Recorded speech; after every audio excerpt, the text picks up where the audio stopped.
ponto de partida nosso é o Brasil.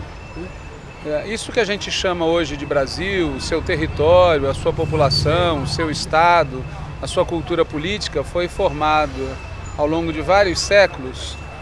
E se a gente for buscar identificar quais são as características principais, nós vamos identificar 4. Primeiro, é um país marcado pela dependência externa. É um país marcado por uma democracia oligárquica. É um país marcado por uma desigualdade profunda e é um país marcado por um desenvolvimento limitado. Vamos falar de cada uma dessas 4 características principais. O Brasil, desde que surgiu, ele mantém uma relação de subordinação em relação às metrópoles, em relação a Portugal, em relação à Inglaterra, em relação aos Estados Unidos. A dependência sempre foi um traço marcante da nossa história e todas as vezes em que houve movimentos no sentido de romper essa dependência, as classes dominantes associadas com seus aliados externos reestabeleciam a dependência. E a ideia fundamental da dependência é a de que o centro dinâmico do nosso desenvolvimento está lá fora, não está aqui dentro. Uma segunda característica profunda do nosso país é a desigualdade. O Brasil tem taxas de desigualdade social superiores à de países mais ricos e superiores à de países mais pobres que o nosso, tanto do ponto de vista das riquezas naturais, quanto do ponto de vista da produção material.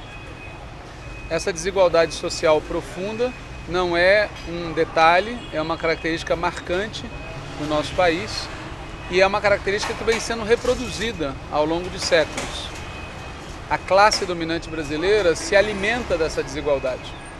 A classe dominante brasileira chegou tarde ao desenvolvimento mundial e ela utiliza como vantagem comparativa a superexploração da nossa força de trabalho, o rebaixamento do valor das nossas riquezas. Uma terceira característica fundamental do nosso país é a democracia oligárquica. É muito fácil compreender como essa característica se relaciona com as outras duas. Seria impossível manter por tanto tempo uma dependência externa e uma desigualdade social tão profundas se o nosso país tivesse como característica uma democracia popular, ampla, radical. Uma democracia oligárquica é a condição para que a desigualdade social e a dependência externa prossigam existindo. E o resultado disso tudo é que o desenvolvimento do nosso país ele é limitado. É limitado no sentido dele ser feito quase sob a forma de soluços e é limitado também porque visivelmente ele está abaixo do nosso potencial. Toda pessoa que olha o Brasil se apercebe ao mesmo tempo que potencial imenso nós temos e que características atrasadas nós temos. Como é que nós combinamos num mesmo espaço, num mesmo país, num mesmo estado, numa mesma cidade, numa mesma avenida como essa em que eu estou gravando aqui esse vídeo, a gente combina ao mesmo tempo o que há de mais moderno e o que há de mais arcaico. Então essas 4 características, a dependência externa, a desigualdade profunda, a democracia oligárquica e o desenvolvimento limitado são características do nosso país. Essas 4 características, elas vêm se arrastando ao longo de séculos. O nosso desafio é saber o que faremos diante disso. Se nós vamos nos acomodar com essa situação ou se nós vamos buscar superá-la. A FISENGE, o Congresso dos Sindicatos de Engenheiros, as forças democráticas e populares do nosso país sempre tomaram partido por transformar essa situação, por transformar essas 4 características. A dependência externa, a desigualdade social e a democracia oligárquica conformaram um padrão de desenvolvimento no nosso país, um padrão de desenvolvimento limitado. Esse padrão de desenvolvimento limitado está abaixo do nosso potencial e ele às vezes dá a impressão de ser inclusive cíclico, o que nos faz ter a impressão de que nós temos crescimento e não desenvolvimento. Houve 2 momentos na história do Brasil em que esse padrão de desenvolvimento chegou perto de ser alterado. Um grande momento foi o período aberto com a Revolução de 30. Houve imensas transformações desde então. O país se urbanizou, o país se industrializou, o país ganhou uma feição claramente capitalista. Houve transformações no âmbito da política e da ideologia, mas esse processo foi interrompido no final dos anos 70 e se inaugurou então uma década de crise de projetos, ao final da qual prevaleceu uma orientação neoliberal para o país. Um segundo momento em que esse padrão de desenvolvimento limitado foi colocado em xeque foi a partir de 2003. Durante algumas gestões presidenciais, houve uma série de iniciativas que buscaram, ainda que de forma limitada, reorientar o padrão de desenvolvimento nacional. Esse experimento também foi interrompido com o golpe do dia 31 de agosto de 2016. Hoje, nós vivemos um novo ciclo de regressão, uma nova tentativa de implementar no Brasil políticas neoliberais. E se esse ciclo tiver êxito, o Brasil voltará a enfrentar os problemas que tinha na década de 20. Voltaremos a ser um país marcado pelo agro, marcado pela exportação de produtos primários, marcado por características políticas, econômicas e sociais muito atrasadas e caracterizado por um ambiente social que nós podemos chamar com todas as letras de uma guerra civil não declarada.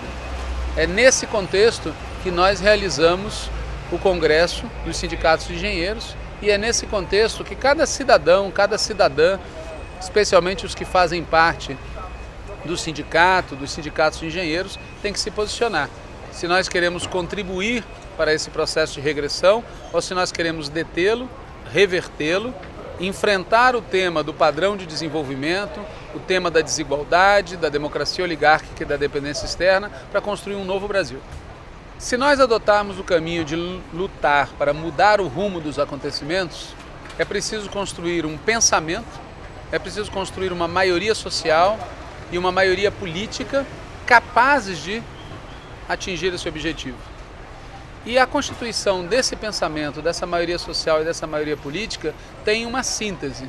A síntese é dotar o Brasil de um Estado que seja representante das maiorias sociais, que seja comprometido com a igualdade social, comprometido com a soberania nacional, comprometido com a democracia popular e comprometido com um desenvolvimento sustentável e capaz de atender às necessidades de todo o povo brasileiro. Esse tema do Estado é chave.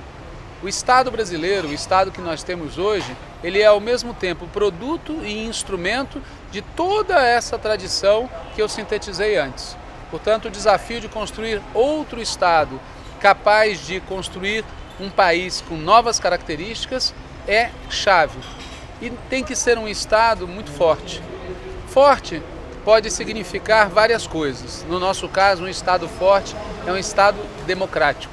Um Estado que represente a maioria da população e porque representa a maioria da população, é um Estado capaz de enfrentar as ameaças internas e externas, os desafios internos e externos postos para aqueles que querem construir um Brasil marcado pela soberania, pela igualdade e pela democracia. As ameaças externas a esse projeto que nós temos para o país são cada vez mais intensas. Nós vivemos num mundo marcadamente capitalista, um capitalismo em crise, um mundo onde a potência hegemônica dos Estados Unidos está vivendo uma situação de declínio e que faz de tudo para restabelecer sua hegemonia, um mundo onde emergem novas potências e um mundo onde as classes dominantes começam a fazer uma opção cada vez mais clara por aquilo que nós chamamos de populismo de direita. O populismo de direita é um velho conhecido. Ele esteve presente nos anos 30, assumindo a forma de fascismo e de nazismo, e ele está mais uma vez presente hoje, no governo Trump, nos Estados Unidos, na candidatura presidencial da Marine Le Pen, em vários partidos, lideranças, organizações de extrema-direita na Europa e espalhados por todo o mundo. Aqui mesmo no Brasil temos exemplo disso. Nessa situação mundial, a última coisa que um país como o Brasil deve fazer é alinhar-se com os Estados Unidos e assumir uma postura subalterna a esse modelo de globalização neoliberal e de também protecionismo conservador. E é exatamente isso que o atual governo brasileiro está fazendo.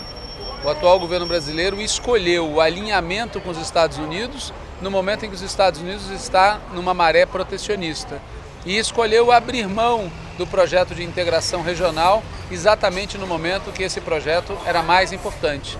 Nós precisamos de um Estado capaz de nos proteger dessas ameaças externas e um Estado comprometido com a integração regional, porque é esse o caminho pelo qual a soberania do nosso país pode contribuir para um novo projeto para a humanidade. Como sintetizar o projeto que nós defendemos para o país? Há várias maneiras de fazer isso. No texto que nós apresentamos ao Congresso, nós trabalhamos com uma frase. Nós queremos um país onde a classe trabalhadora, a classe que produz as riquezas nacionais, tem um padrão de vida material e cultural altíssimo. Nós queremos um país que seja governado por aqueles que produzem as riquezas do nosso país. E nós queremos um país onde aqueles que produzem as riquezas tenham um nível de vida material e tenham um grau de acesso à riqueza cultural da humanidade elevadíssimo. É essa a síntese do projeto que nós queremos para o país.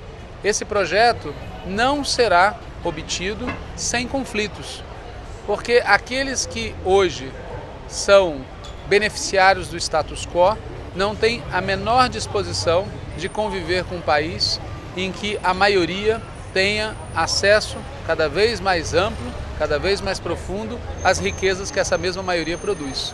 Por isso, o Estado de que nós necessitamos tem que ser também um Estado capaz de se afirmar frente àqueles que defendem a ordem atual, aqueles que defendem o status quo. Nós precisamos de um Estado capaz de afirmar a democracia popular e de construir a igualdade social. Como é que isso se materializa? Por um lado, através das reformas estruturais. Por outro lado, através das políticas públicas. Só políticas públicas não mudam o nosso país. Nós temos um exemplo que pode deixar claro isso: o Sistema Único de Saúde.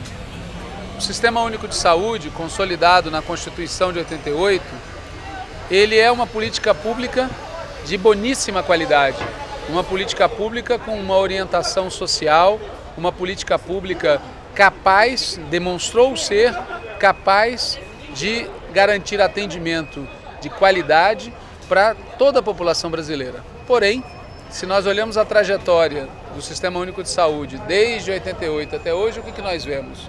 Ele é afetado pelo subfinanciamento, ele é afetado pela concorrência do setor privado e ele é afetado pelo crescimento econômico em soluços que caracteriza o nosso país no último período.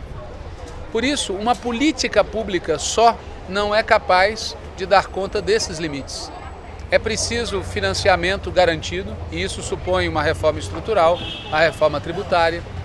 É preciso que o setor privado não tenha força nem capacidade para sufocar o setor público, por isso é necessário um Estado que seja capaz de defender o público frente ao privado, seja capaz de defender o social frente ao individual.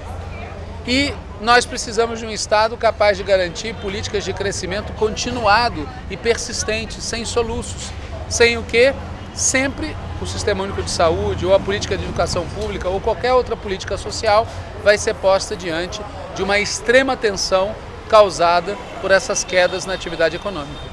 Por isso, políticas públicas têm que ser combinadas com reformas estruturais. E que reformas estruturais são essas?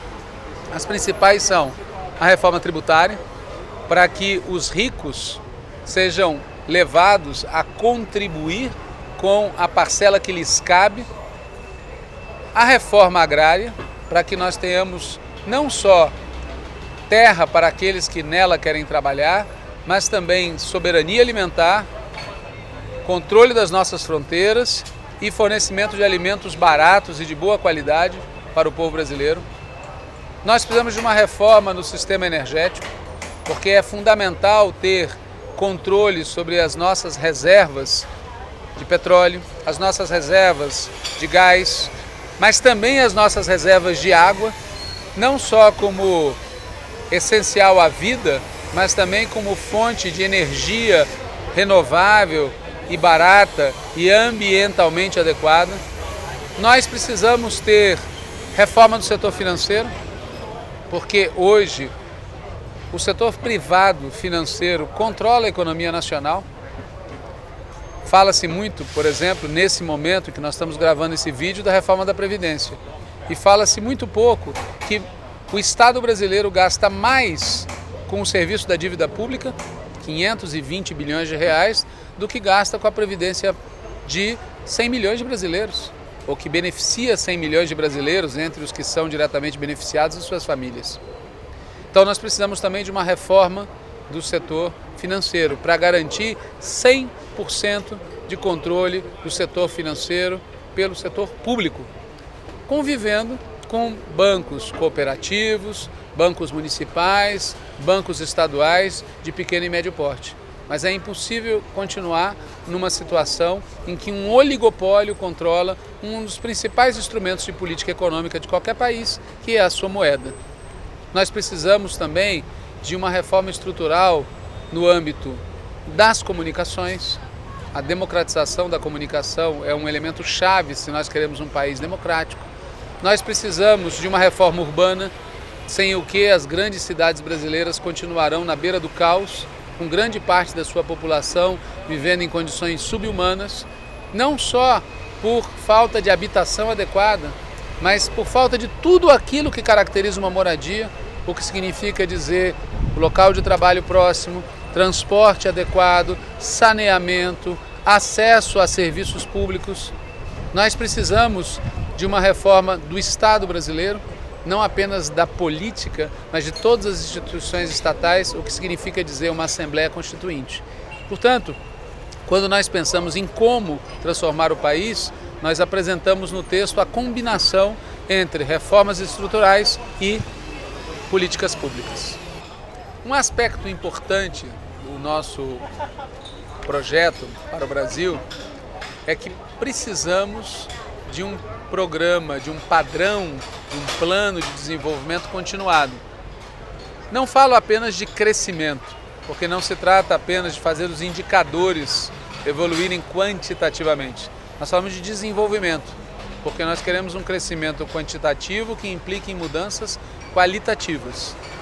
Quando nós falamos de um padrão de desenvolvimento, nós pensamos em algo que seja capaz de atender às necessidades do povo brasileiro, atender às necessidades atuais e projetar necessidades futuras crescentes, incorporar a massa de trabalhadores que hoje está desempregada, incorporar a massa de trabalhadores que a cada ano passam a entrar na nossa população economicamente ativa, proteger o país, criar as condições materiais para que o país proteja-se dessas ameaças externas e internas e financiar, através da produção de bens materiais, todas as políticas sociais e as reformas estruturais que nós citamos.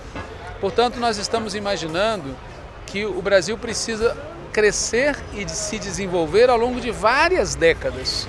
Não será fácil fazer isso, exigirá um esforço de planejamento, exigirá uma presença do Estado muito intensa, como planejador, como indutor, como financiador e também como agente direto, motivo pelo qual nós temos que recuperar as estatais que foram privatizadas no período neoliberal, fazer funcioná-las de outra forma e, inclusive, construir novas estatais que sejam capazes de atuar naquelas áreas que são estratégicas para o povo brasileiro.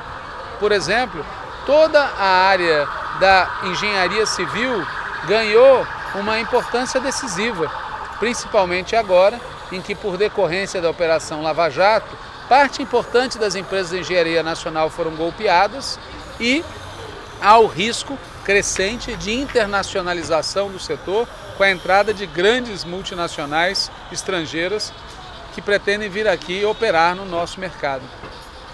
Portanto, nós precisamos de um padrão de desenvolvimento e de crescimento que não seja limitado, como aquele que sempre caracterizou o nosso país. Fazer isso implicará entrar em choque com forças sociais muito poderosas. Implicará entrar em choque com todo o complexo do agronegócio, com todo o complexo minerador, implicará entrar em choque com as transnacionais, implicará entrar em choque com o oligopólio do setor financeiro, mas implicará, por outro lado, em abrir espaço para um imenso desenvolvimento da pequena e da média empresa, em cooperação com os trabalhadores de maneira geral. Implicará, portanto, em espaço para um intenso desenvolvimento econômico produtivo nacional. Esse plano de desenvolvimento e crescimento nacional tomará uma dimensão muito forte e precisa ter como eixo orientador a combinação adequada entre a ampliação da produção e da oferta e do consumo de bens privados com a ampliação da produção, da oferta e do consumo de bens públicos. Esse é um debate chave que foi mal resolvido em vários momentos da nossa história recente, né? Nós tivemos momentos da história do país em que houve uma concentração de esforços no sentido da ampliação de bens públicos, infraestrutura urbana, ferrovias, bens de capital. E o povo brasileiro nesses períodos era mantido em situação de consumo reprimida, com a promessa de que quando o bolo crescesse, ele teria acesso aos frutos do progresso. Isso nós não queremos. Houve também experiências recentes de ampliação da oferta de bens de consumo privados. Como resultado disso, se incentivou padrões de consumo que são legítimos. A população brasileira precisa, deve e tem o direito de consumir mais, mas se ofertou um futuro impossível, porque é impossível você garantir o acesso de toda a população brasileira velozmente, com qualidade, a bens privados. Transporte, por exemplo, é algo que deixa isso claro. Para que toda a população brasileira tenha direito ao transporte, é preciso concentrar energias na oferta de transporte coletivo, transporte público, metrô, hidrovias, ferrovias, porque o caminho do carro privado significa o não transporte. Para que toda a população brasileira tenha acesso à educação, é preciso concentrar energias na ampliação da oferta de ensino público, porque o caminho do ensino privado é inacessível para a maioria, sem contar que ele é inadequado, porque um bem fundamental como a educação tem que ser garantido de forma pública. Para que todos tenham acesso à saúde, é preciso ampliar a oferta dos bens públicos na área da saúde, porque o caminho da medicina privada e dos planos de saúde privados é inacessível a toda a população brasileira e é incapaz de oferecer uma saúde de qualidade. Por isso, é preciso ao mesmo tempo combinar um projeto de desenvolvimento e de crescimento econômico que amplia a oferta de bens públicos com um projeto de desenvolvimento econômico e crescimento que amplia a oferta de bens privados, e a combinação entre uma coisa e outra é parte importante da chave do nosso sucesso.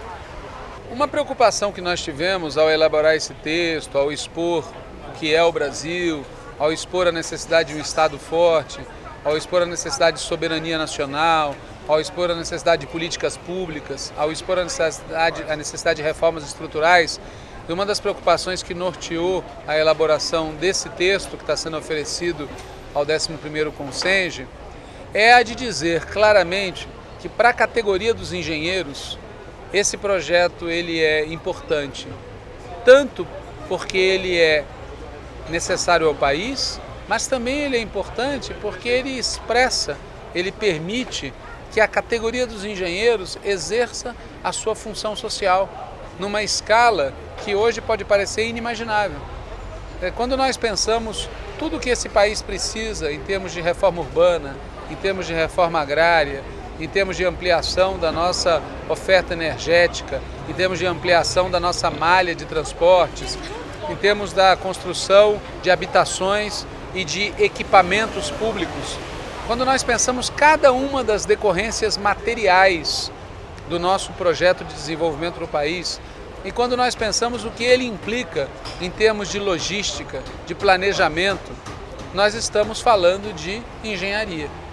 Nós estamos falando, portanto, de algo que é útil, que é importante para os engenheiros, não apenas como cidadãos e cidadãs de um país que precisa ter uma nova cara, um novo perfil, um país que precisa ter igualdade, soberania, democracia e desenvolvimento, mas nós estamos falando também de um projeto que implica numa ampliação imensa da oferta de trabalho e dos desafios científicos, tecnológicos e produtivos para o engenheiro e para a engenheira no nosso país. Por isso, o lema do Congresso, né, resistir em defesa da engenharia nacional, ele deve ser combinado com a ideia de construir um Brasil que seja um país soberano e integrado à região, à América Latina e o Caribe, seja um país de igualdade social e seja um país democrático. Então, o nosso lema, resistir em defesa da engenharia nacional, é também um lema de construir um Brasil soberano, integrado à região, igualitário, democrático, um país marcado por um desenvolvimento democrático e popular. Essas são as ideias que nós buscamos apresentar no texto que eu resumo agora e que foi distribuído a cada delegado e a cada delegada do 11º Consenjo.